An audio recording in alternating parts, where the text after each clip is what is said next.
Hello, good afternoon, and welcome to Midday Live here on TV3. My name is Pakwisi Asari.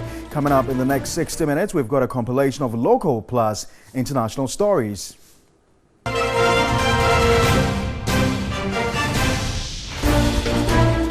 year on after Ebony's death, we take you to Nyamebetchere Krom in the Ahafano South East District. Also, the Bonahafo Regional House of Chiefs asked for compromises in the naming of new regional capitals. And elsewhere, Brazilian fire kills 10 at a training center.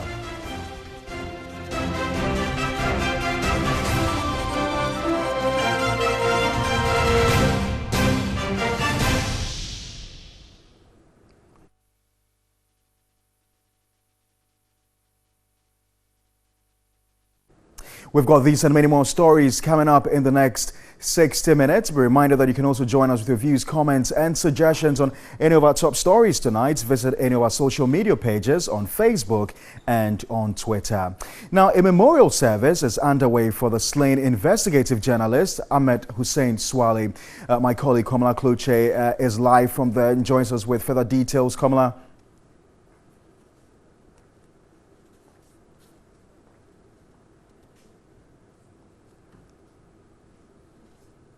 The International Press Center, where the Ghana Journalists Association together with Tiger Eye PI are holding a memorial service, so to speak, for the slain investigative journalist Ahmed Swale. He was part of the Tiger Eye PI team that investigated at number 12. That particular investigation that shook the very foundations of football in the country, which has led to the then head of the football association president in the country, Kwesi Nyantakyi,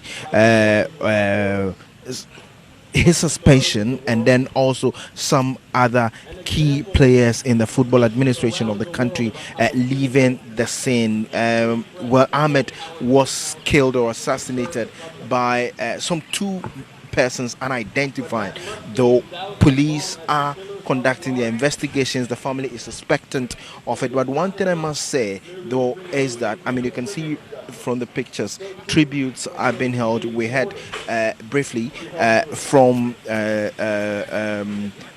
Minister of State at the presidency, Alhaji Boniface, who said that as Muslims they are not afraid of death. We also heard from the minority Chief Whip Muntaka, who also indicated that, well, when Swale, as a Muslim, when Swale was leaving the house that morning, they knew very well that he was not going to come back. Literally, I mean, it's their belief that as Muslims they do not fear death. But one thing was quite fundamental, I must state, is that the country rep for UNESCO, that is one Abdurrahmani Diallo, who says that it is worrying for UNESCO that it keeps increasing in terms of the numbers of journalists who were killed or assassinated doing their work. The numbers are quite increasing. They are not happy about it. They do not want to add Swale's own to the increasing numbers. However, they are keenly watching to see how prosecution is going to go. The Ghana Police Service, however, says some 6 people have been arrested. A statement have been taken from them. They are currently on bail, though. The police service again indicated that they had spoken to Kennedy Ohene Ajapong, former Football Association boss Kwesi Nyantakyi. A statement was taken from him, together with Anas as well. They took statements from him. So I must indicate that Anas himself is over there. He is at the ceremony, which is currently underway at the press center. So the tributes have been given. The police band is leading the music, playing the dirges and stuff for that ceremony, I must say. With respect to the numbers who were here, though, I have seen the president of the Ghana Journalists Association, the lawyer for Anas Aramea, Anas or Tiger IPI, Kisia Jabene is there. I have seen a lot of media fraternity people here, both local and international media people are here as well. So the expectation, I will tell you, from the family, from journalists, is quite high. Believing in the process started by the Ghana police service, that some people have been arrested. However, the family is quite hopeful. One thing was instructive from Boniface, who says that they are firmly sure, firmly grounded in the belief that even if it's 1,000 years, they will get to the bottom of this matter and arrest the perpetrators. We're waiting keenly to see how the investigation is going to go and how things would pan out. Right.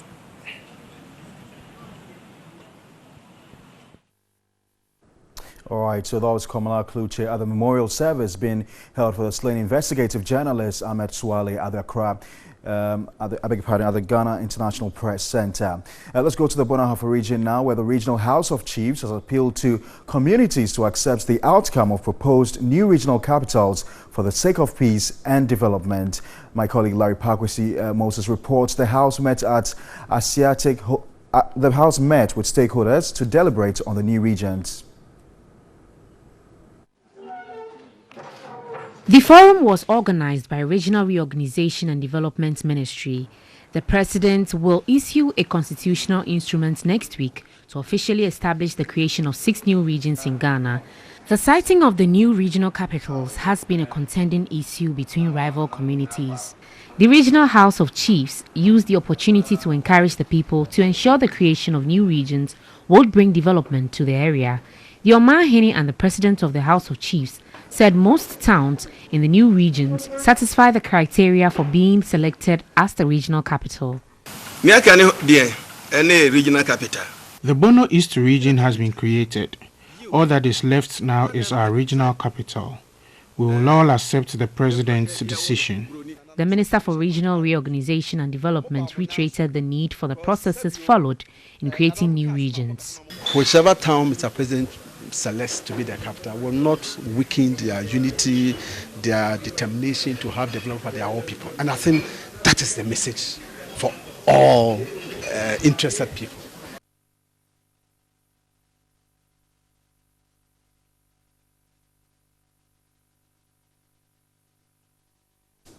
All right, so Larry Pakwesi Moses is our correspondent for the Bono-Ahafo region. He joins us live on Skype right now. So, Larry, thank you very much for your time. So, what's the feeling on the ground at the moment? Yes, Pakwesi, even before the Minister for Regional Reorganization and Development met even the chiefs and the other stakeholders, I can tell you that jostling is all over. When you take a region like Bono East, proposed Bono East region, the people are of the view that because we have the center of Ghana, that is to be Kintampo, they are of the view that if the new regional capital goes to Kintampo, it will be appropriate. Others too are saying that Techiman has almost all the development that they are talking about in terms of hospital, in terms of the police, barracks, and everything. So it should go to the Chimani municipality. Others too are saying that it should go to Atebubu and Mantin district. So I can tell you that even before the minister came, a lot of jostling is going on here in the Bono-Ahafo region for the proposed new regions. That is the Bono East and then the Bono West. The Bono East and the Ahafo region. Now, when you go to the Ahafo, they have taped Goso to be the new regional capital. But Kenya say and Hwidiem is not given the chance because they are also saying that they also deserve those, those regional capitals. So I can tell you that it's going to be a brilliant task for the president. Though the prerogative rests on the president to, as it were, name the new regional capitals. But I can tell you that jostling is going on here in the proposed 2 new regions in the Bono-Ahafo region. Pakwesi. All right, thank you very much, Larry Pakwesi Moses, reporting live from the Bono-Ahafo region. He's bringing us up to speed with the very latest development. And we're going to go on the phone lines now to Professor Albert Spoony, who is a political historian, also to bring his own perspective to bear on this subject. Thank you very much, Prof, for your time. So how do we handle the outcome of this announcement?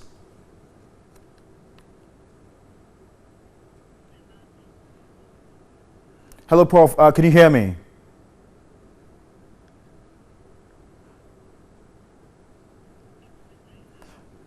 All right, we're told the Prof has just joined us on the phone lines now, and it's all got to do with the Bonahavo Regional House of Chiefs appealing to communities to accept the outcome of the proposed new regional capitals for the sake of peace and development. We're told that the Minister of Regional Integration has just visited the Bonahavo region, and shortly we're going to have an announcement of the regional capitals. There's been a lot of jostling ahead of this announcement, and as Larry indeed indicated, lots of people are lobbying to have the regional capital come to their area. Professor Albert Spoony joins us with his own perspective to this matter. Thank you very much, sir, for your time. So how do we handle the outcome of the announcement, which is likely to be made by the minister today? Okay, I think good afternoon, and good afternoon to your listeners and your viewers. I think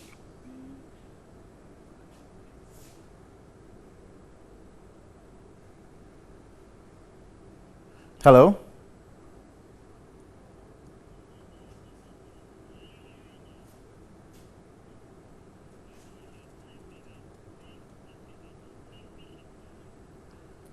Hello, Prof. Could you hear me? Hello, Prof. All right, I'm afraid we're having some challenges with the phone lines. We'll return to Professor Spoony to get his own perspective on this developing story where the Bonahavo Regional House of Chiefs has appealed to communities to accept the outcome of the proposed new regional capitals for the sake of peace and development. We spoke early on to our reporter Larry Pakwesi Moses, who is reporting that ahead of the announcement by the Minister of Regional Integration, there's been lots of jostling by the affected parties, with most of them arguing for the regional capital to be brought to their region or to their towns. Professor Spoony has just joined us on the phone line. He's a political science analyst to bring us further details on his own perspective to this matter. Thank you very much, sir, for your time. So I was asking how we're going to manage the outcome of this announcement, knowing fully well that there's a lot of jostling ahead of this announcement. yes, I think we should expect things like that.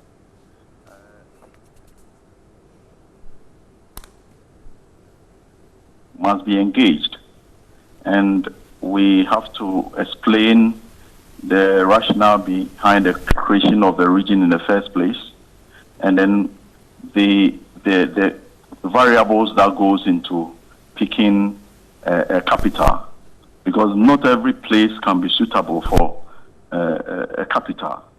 We are talking about how accessible the place will be, how government is going to put its infrastructure and everything. So all those stakeholders must be engaged. And then we have to explain the variables of that goes into creating a regional capital to them. But I was thinking that these things should have been in a proposal for the creation. That if we want to create a region and it succeeds, we are going to pick this city or this town as a capital, and the sponsors must agree on it before we get to this stage. Okay, but once we are in this stage, what we have to do is pure engagement. We have to engage the stakeholders and then make sure that we explain to them about the creation of the region and then what goes into the creation of the region, so that everybody will be on the same page. All right, thank you very much. I've got to say a big thank you to you. Professor Spoony is a political science analyst joining us with his own perspective to this developing story. Let's move on to other stories now. And a year ago today, rising Ghanaian music icon Ebony Rains and two others perished in an accident at the Nyamibetre Krom on the Kumasi-Sonyani Highway. Our correspondent Beatrice Pio Gabra visited the spot of the accident. I am standing here at Nyamebetre. This place is now called Airborne Junction, simply because exactly a year today, Ghana lost one of its upcoming artists.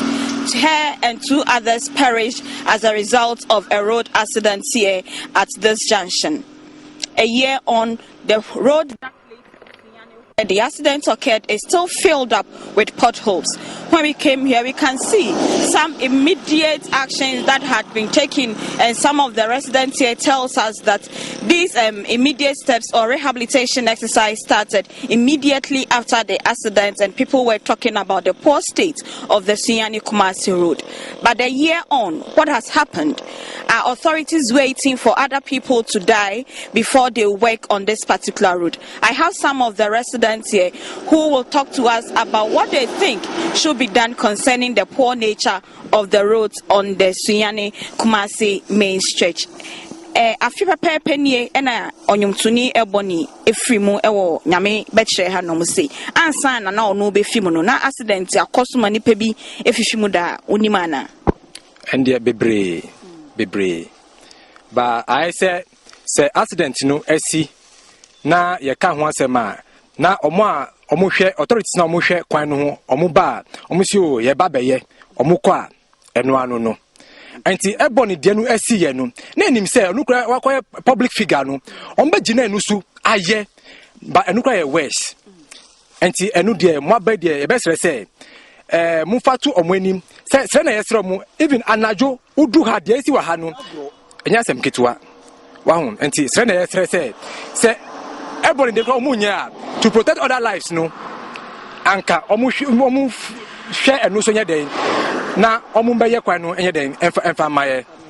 Okay, me patro den na also obeka kakra afa mo kwan na portals if he has said the common kranso when na yehu se e kwan no enye kra den na obeka mo amu yusu e kwan we no kakra meka ne se sa e kwan ya me maame enua ba kokra ebewu aye na nsem ho empemfo ne ba ne ka wasem a msine ekina ama omde abo ni bia ba begu ensuta aigua sesi eti nanu ya kra ne de abobo ya ede se biguma o ba ensuta kwa ma bia de ko feel bia station wa na ehu pa enti ade de DC ene MP ene yempanifo ahemfo no ne assembly woman ne assembly ayufo nyina tuana mo still anya da so me yema enti ade bia ha ye ha bebrebe na anya driver for no so mo call speed departure say ye kra ye begina he ye hwe speed a mo de negotiate shaft curve we na anu edin pa anya driver for no so say mo nim say mo kwan nya mo san ko speed side den na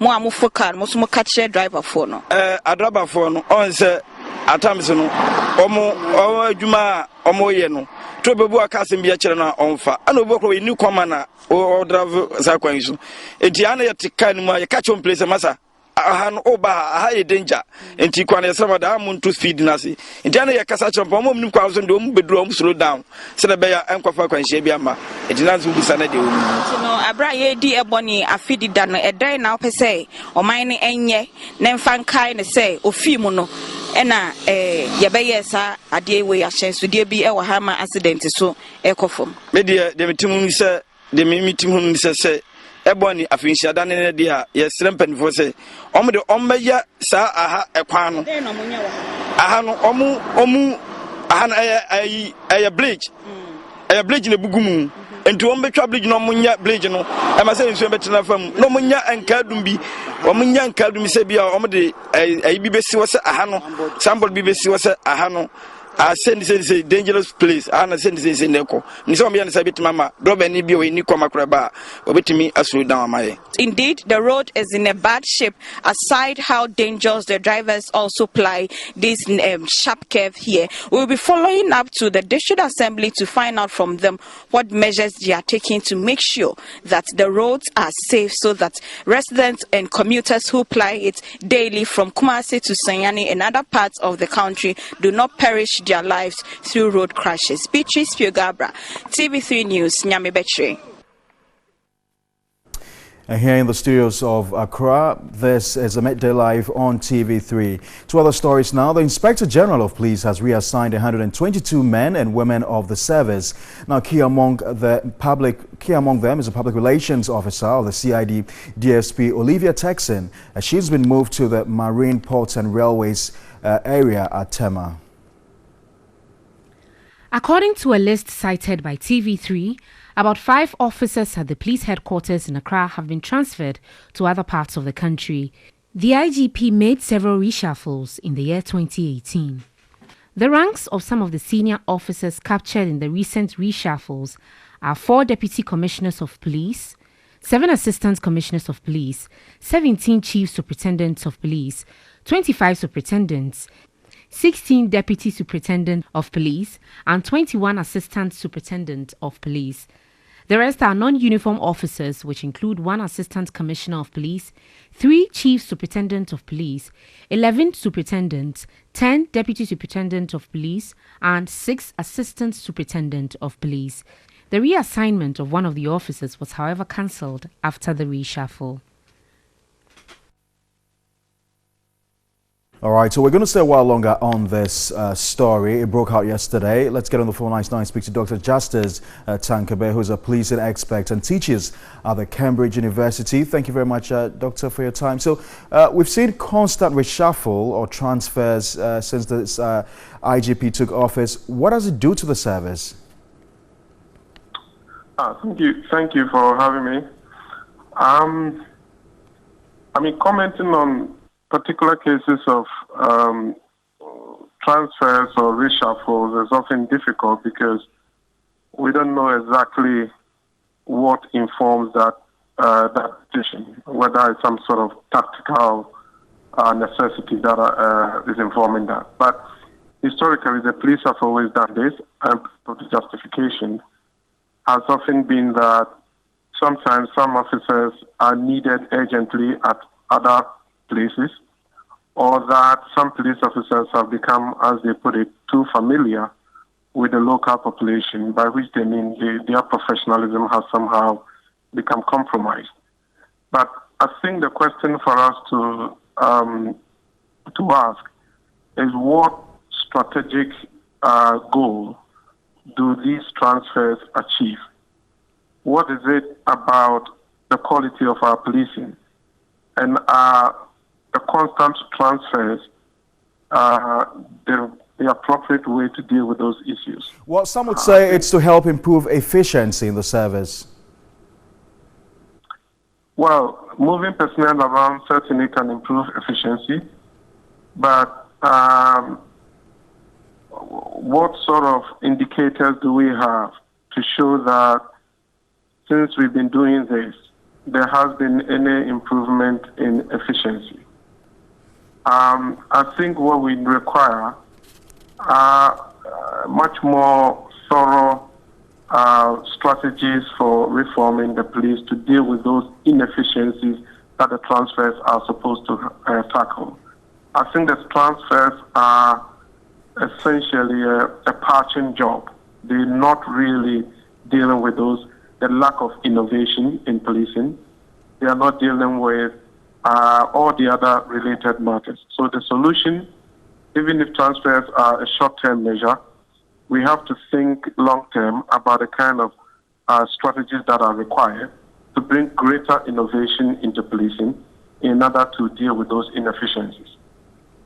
All right, I've got to say a big thank you to you. Dr. Justice Tonka Bear is a policing expert and also lectures at the Cambridge University. Thank you very much for your time. You're still watching Midday Live here on TV3. Remember, we're also streaming live on Facebook.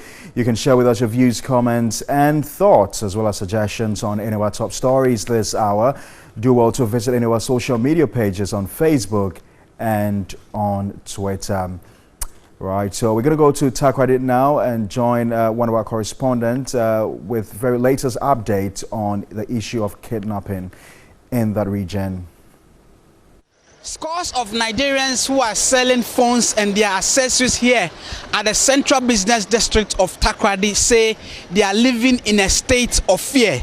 They complain that some young men, numbering 10, from a suburb called Amanfo here in Tecate come to their place, ransack the place, and also take away their phones and accessories. There's been 3 separate attacks, and in all attacks, they've taken away phones and accessories totaling 90. According to them, they can't place a finger on the reason why they've been subjected to these attacks. This is one of the areas that the Nigerian phone sellers claim that some of the young men from Amanfo came to attack. And as you can see, there's a broken showcase, some umbrellas and all that. Tell us what happened here.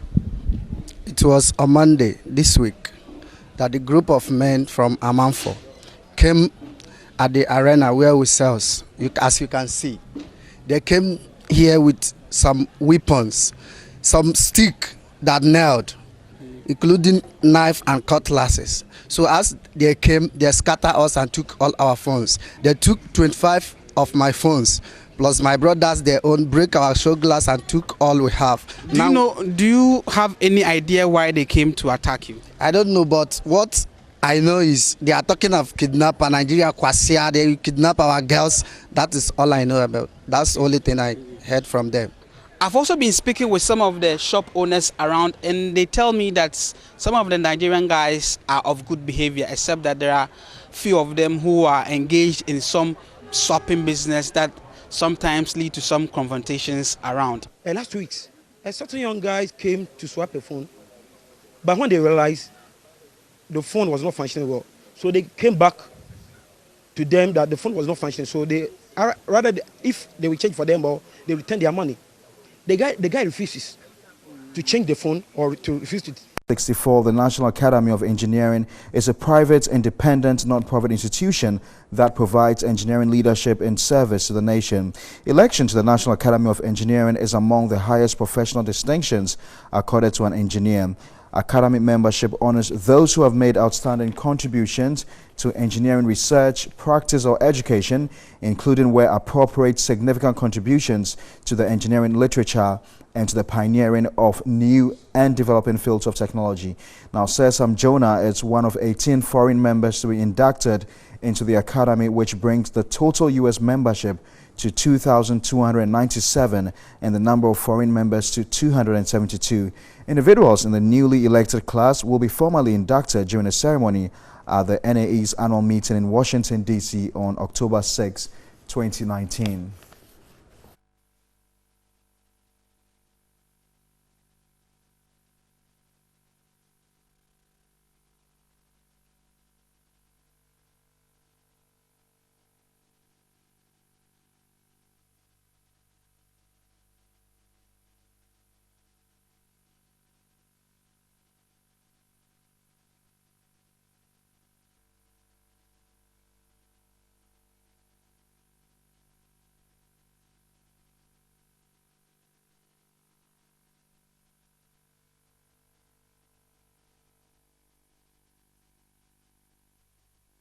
You're still watching the business reports on Midday Live. Now, it is imagined that the Cabinet has approved the implementation of the UNIPASS spot clearing system, which was initially scheduled to start on January 1. Now, the Finance Ministry has written to the Ghana Community Network Services Limited and West Blue to prepare to hand over to UNIPASS. Now, the two agencies have over the years built the systems to aid the smooth running of the ports by the Customs Division of the Ghana Revenue Authority and the Ghana Ports and Harbours Authority. In the said letter, Cabinet sometime in May-January this year approved for UNIPASS to take over the operations of GCNet and West Blue, and hence directed that the two companies got ready for a transition, which team will be formed soon. The news comes as a shock to many because even though the implementation of the UNIPASS spot clearing system was initially scheduled to start on January 1, 2019, it got suspended due to legal, operational and other policy issues by the economic management team.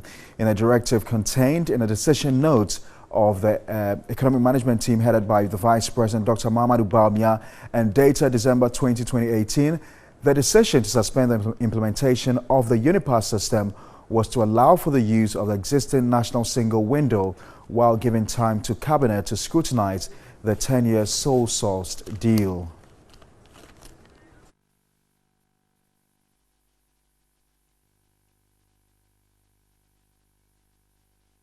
All right, so we're going to stay a while longer on this subject. Samson Asaki-Awingobit is Executive Secretary of the Importers and Exporters Association of Ghana. He joins me on the phone line. So, Samson, what do you know about the allegations by West Blue that UNIPASS has cloned its systems? Yeah, if I can hear you again, can you repeat the question again? I was asking what you make of the allegations by West Blue that its systems have been cloned by UNIPASS. Well, thank you very much. Let me say a very big good afternoon to your cherished viewers nationwide. I must say that we also heard this news yesterday when the Daily Graphic also reported the court suit against UNIPASS and then Ghana Link and then the Korean Cooper that came together to implement this UNIPASS system in Ghana. Was supposed to take effect on the 1st of January 2019. Along the line, I think there was certain agitation, and the Economic Management team, led by His Excellency the Vice President of the Republic of Ghana, have to suspend the implementation date and then ask for an independent monitoring and then reporting to the team before if the government will take the decision to give them the contract or not. As we speak, just yesterday, we were told that they have done some presentation. GCNet were called to the Flagstaff House or the Jubilee House. West Blue was also called to the Jubilee House. UNIPASS teams were called to the Jubilee House. The three companies were there to do a presentation. And I think on the trial basis from January till date, where the independent person were supposed to monitor and report to the Economic Management team, that was along the line that the West Blue got to realize that what they brought to implement on the single window, it is exactly what UNIPASS took it up, and so it seemed to clone their policy, and so they were not happy with it, and they ran to court. For us as a stakeholder, it's a worrisome situation. Assuming UNIPASS had gotten the contract and implemented on the 1st of January, and today they've gone to court against that. This is their property, this is their intellectual property. They are protesting against it. And the court, I'm not prejudicing what will happen at court. And the court accepted, admitted, and said, yes, it is true. What will happen to the whole country? So I think that it will also not be in the good interest, in the best name for the image like Ghana Link, which you do know is an indigenous company. I am one of the stand persons who support indigenous companies. Right. Samson Asaki-Awingobit is the president of the Exporters and Importers Association of Ghana. Join us with his own perspectives on this issue. You're still watching Midday Live here on TV3. That's all for the business segment. For more business news stories, do log on to our website, www.3news.com.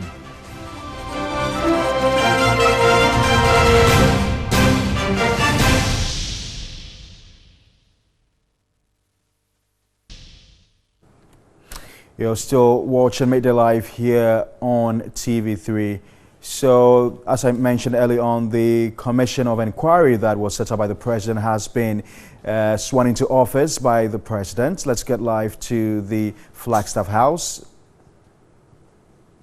Who is also a member of the commission.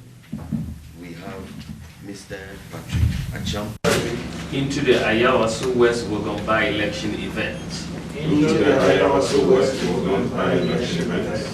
think anyone who can really question the integrity of the people who are here constituting the commission. So we know that the terms of reference says that you should complete this work in a month, and this is why we are quickly getting on the move. I think all the necessary arrangements and logistics will be provided to make sure that your work proceeds impartially. And we would like to urge all and sundry to give us all the support that we would need so that we can find credible and lasting solutions to the phenomenon of electoral violence and vigilante groups. We think that it is important not just to look at the symptoms, but to identify the underlying causes of these two problems. We have Mr. Justice. All right, so we'll be joined by the Secretary to the Commission, Mr. Kofi Abochi, joins us live on the phone line. So, Mr. Abochi, thank you very much for your time. So, when are you going to start your work? Okay, so let's actually hear the Secretary of the Commission, Mr. Kofi Abochi, who spoke to us early on. I am not going to prejudice the outcome of this commission's work at all. So I'm not going to answer questions in terms of what may have or may not have happened there. That is the whole reason why the commission is going to sit. So I can't prejudice things by even making statements to that effect. But the point is, ultimately, there has been allegations of things that may have happened there, which appears to go beyond regular bounds of criminality. So if you just go and conduct criminal investigations, you may end up punishing people, and that may just have solved one aspect. There may be broader issues of systemic and institutional issues. All these are possible. So in the circumstances, Commission of Inquiry is an opportunity for us to investigate this and to get a sense of the problem beyond the problem behind the problem.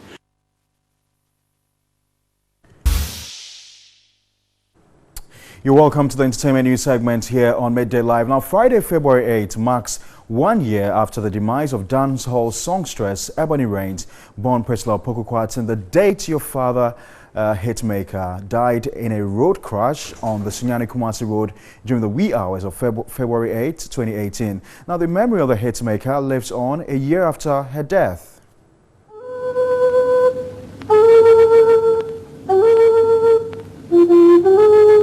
February 8, 2018 was a gloomy day for the entertainment industry. The showbiz fraternity was dealt with a big blow. A Black Thursday it was. Ghanaians lost a gifted songstress, Ebony Rains. It was a tragic death. Ebony lost her life 8 days to her 21st birthday. A gory accident on the Sunyani-Kumasi Road claimed the life of the hitmaker and 2 others, including her friend.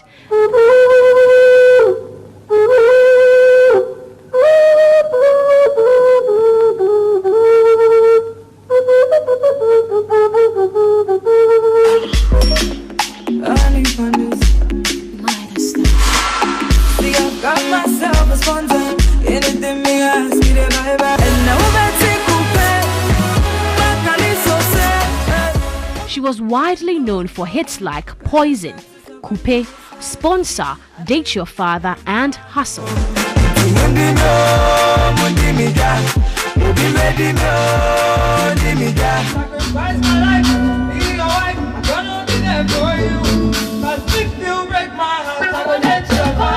Signed to Rough Down record label, Ebony was a force to reckon with.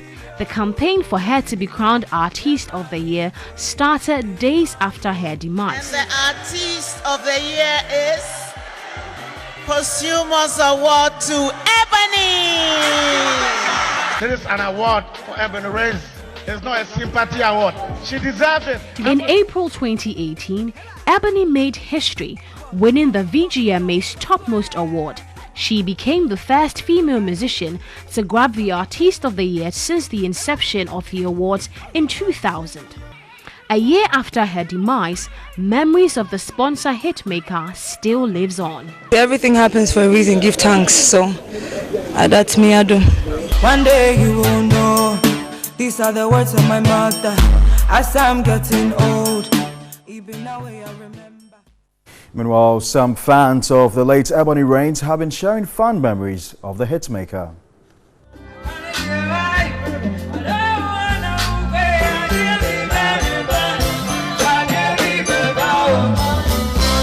Okay, I know Ebony as an artist. Yeah.